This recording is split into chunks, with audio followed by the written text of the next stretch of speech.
thought you wouldn't be a problem. You didn't happen to see anything unusual during the night, did you? Like, a machine not working or something? Probably not. Anyways, you did a good job. All machines were working during the day, so just keep it up. About that rumor I mentioned yesterday, the thing is, or you know what, just never mind, forget about that. Just keep doing what you're doing. I should probably mention though, not to scare you or anything, but it is a little fact that maybe you should know about.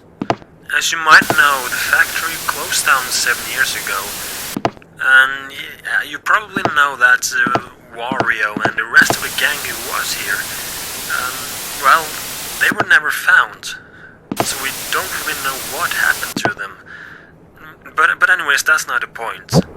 So 6 years ago, 1 year after the factory got closed down, a woman passing by the abandoned factory, she claimed to see Wario in the window, only different. And the same thing happened to a man last year.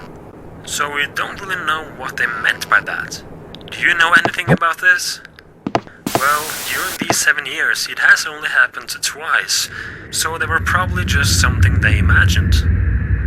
So yeah, check those cameras, see if everything is working correctly, and only use the doors and lights in case you feel like. So keep up the good work, and I'll talk to you tomorrow.